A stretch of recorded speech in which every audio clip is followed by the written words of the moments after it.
देखिए ये बात अभी आपको न्यूज़ आउटलेट में पता लग गई होगी कि पांचों लोग जो टाइटैनिक को देखने के लिए गए थे, ये पांचों मारे गए। अपने आप में बहुत ही अनफॉर्चुनेट और ट्रैजिक डेथ है कि एक हादसे के मलबे को देखने के लिए लोग गए और खुद ही जान गंवा बैठी। और यहाँ पे देखिए, मैं एक बात ये बोलूँगा, सबसे ज़्यादा लोगों को डर ये था कि इनकी मौत बहुत ज़्यादा पेनफुल और स्लो होने वाली है, क्योंकि यहाँ पे आप देख पाओगे अंदर से जो सबमर्सिबल जिसमें ये बैठ कर गए थे, जिसमें टाइटैनिक को देखने वाले थे, अंदर से ये सबमर्सिबल ऐसी दिखती है, आप प्रॉपरली खड़े भी नहीं हो सकते यहाँ पर। और इस सबमर्सिबल में लिमिटेड ऑक्सीजन होता है 96 आवर्स का। तो सिंस कई दिनों से ये लोग वापस नहीं आए, कई न्यूज आउटलेट्स ने यही रिपोर्ट करना स्टार्ट कर दिया कि इवेंचुअली इस सबमर्सिबल में ऑक्सीजन की कमी हो जाएगी और ये मारे जाएंगे। मगर यहाँ पर ऑक्सीजन का केस नहीं हुआ। नहीं तो आप सोच कर देखिए, इतनी कम जगह में कोई आदमी फंस जाए, ऑक्सीजन धीरे धीरे कम होता रहे, कितनी ज्यादा एक हॉरिफाइंग डेथ होगी। मगर इन लोगों की डेथ अब ये बात कंफर्म हो चुकी है, ऑक्सीजन की कमी से नहीं हुई। इनको पता ही नहीं लगा होगा कि ऑक्सीजन कम है ज़्यादा है, वो यहाँ पे फैक्टर ही नहीं था।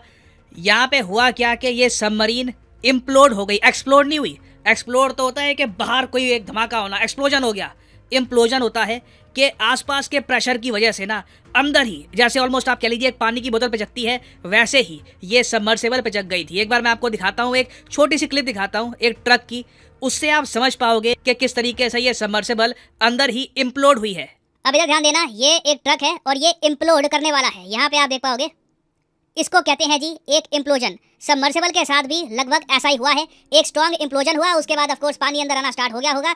एंड अगेन बहुत ही ज़्यादा अनफॉर्चुनेट है कि ये पांचों लोग इस तरीके से मारे गए। बट यहाँ पे आपका क्वेश्चन ये होगा कि इम्प्लोजन हुआ भी क्यों? इम्प्लोजन का मेन रीज़न यहाँ पे है प्रेशर। आप अगर कोई पहाड़ चढ़ो, आप नोटिस करोगे एटमॉस्फेरिक प्रेशर कम होता जाएगा, एयर प्रेशर बिल्कुल होगा ही नहीं। ऑलमोस्ट एक टाइम पे आके जब आप बहुत ही ऊपर चले जाओगे, there will be very less pressure. Comparison में आप समुद्र के नीचे जाओगे तो एक टाइम पे आकर, जैसे ये लोग चले गए थे 13,000 फीट से भी नीचे, तो एक टाइम पे आकर ना एक अगर छोटा सा एरिया है 1 स्क्वायर मीटर का, उस पर भी 4,000 टन का कांस्टेंट प्रेशर आ रहा होगा। समुद्र बेसिकली उस एरिया को ऑक्यूपाई करना चाहता है। आप इमेजिन कर सकते हैं, इतना सारा पानी है, उसके बिल्कुल डेप्थ में आप एक सोडा का कैन बस डालते जा रहे हो और इवेंचुअली मान लो उस कैन में एक भी दरार आ गई तो इंस्टेंटली वो सोडा का कैन पिचक जाएगा, स्पेशली जब वो कैन अंदर से ज़्यादा भरा हुआ ना हो। और इस केस में भी यही हुआ होगा। सबमर्सिबल में देखिए कहीं ना कहीं कुछ नट बोल्ट कुछ ढीला होगा या फिर कुछ क्रैक आ गया होगा और उसके बाद एक कैटास्ट्रॉफिक इम्प्लोजन हुआ। अब यहाँ पे आप पूछोगे, मिलिट्री की भी सबमरीन्स होती हैं बहुत सारी, उनके साथ ऐसा होता है? हाँ होता है। कुछ साल पहले मुझे याद है अर्जेंटीना की एक सबमरीन थी, उसके साथ भी एक कैटास्ट्रॉफिक इम्प्लोजन हुआ था। समुद्र के नीचे जो प्रेशर है इट इज़ वेरी स्ट्रॉन्ग, तो उसको विथस्टैंड करने के लिए जो सबमर्सिबल सबमरीन या कुछ भी आप बनाते हैं उसे बहुत ही ज़्यादा स्ट्रॉन्ग होना चाहिए। और इसलिए मैं ये कहूँगा बहुत ही अनफॉर्चुनेट है इन लोगों का मरना, क्योंकि कई लोग हैं वो टाइटैनिक के मलबे को देख कर आ चुके हैं। मैं आपको एक एग्जाम्पल देता हूँ। ये आदमी आपको पता है कौन है? ये है जेम्स कैमरॉन।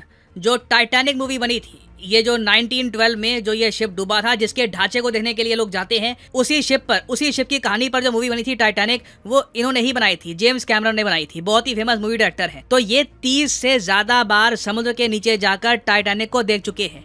इनकी सबमर्सिबल और ही लेवल की है, ज्यादा सिक्योर है, पायलट चेंबर जरा स्ट्रॉन्ग है और ऑल टुगेदर यहाँ पे आप देख सकते हैं ज्यादा कंफर्टेबल भी है। जिस सबमर्सिबल में जो ये बिलियनियर गए थे नीचे, वो मैं कहूंगा ज्यादा सेफ नहीं थी, उसका स्ट्रक्चर ही बहुत ज्यादा अजीब था। जेम्स कैमरन ने खुद कहा है कि उस सबमर्सिबल को देखकर ही वो कह सकते थे कि ये बहुत ज्यादा सेफ नहीं लग रही। और इसलिए मैं कहूंगा, देखो, एक्सप्लोरेशन के प्रति जिज्ञासा होना बहुत अच्छी बात होती है, मगर आपको ये भी ध्यान रखना होगा कि जिस सबमर्सिबल को आप यूज कर रहे हो वो एटलीस्ट काफी स्ट्रॉन्ग हो। और सिंस जेम्स कैमरॉन 30 से ज्यादा बार नीचे जाकर टाइटैनिक का मलबा देख चुके हैं और इसका रीजन भी है, इन्होंने मूवी बनाई है उस टॉपिक पर, तो एक बार को समझ में आता है कि ठीक है जी, जेम्स कैमरॉन को इंस्पिरेशन चाहिए थी, कुछ एक एंगल से वो देखना चाहते थे कि किस तरीके से डायरेक्ट करेंगे इस पूरी मूवी को। तो इन्होंने खुद कहा है कि मुझे यकीन नहीं आ रहा कि ये लोग टाइटैनिक को देखते हुए मर गए। और यहाँ पे आप एक क्वेश्चन यही पूछ सकते हो, अच्छा एक बात बताओ, टाइटैनिक ठीक है जी डूब गई 1912 में, इसका जो मलबा है, जो इसका आज के समय ढांचा बचा हुआ है, ये 1985 में मिला। इस मलबे को हम लोग ऊपर सरफेस पे क्यों नहीं ले आते? लोग इतना नीचे जाकर देख रहे हैं, किसी म्यूजियम में रख दो इसको, लोग एंजॉय भी कर पाएंगे। देखो प्रॉब्लम यह है कि टाइटैनिक का जो मलबा नीचे पड़ा है वो इतनी ज़्यादा जेंटल हालत में है, हाँ जेंटल वर्ड ही मैं यूज़ करूँगा, इतना ज़्यादा कमज़ोर हो चुका है वो ढांचा कि उसको अगर उठाने की कोशिश करी, रेज करने की कोशिश करी तो बिल्कुल टूट जाएगा। और फिर समुद्र में ही डिसइंटीग्रेट कर सकता है। तो इसलिए टाइटैनिक के मलबे को नीचे ही रखा है और जिन लोगों को देख के आना है वो समुद्र के 13,000 फीट नीचे जाकर खुद ही देख के आते हैं। और इस सब के बीच में ना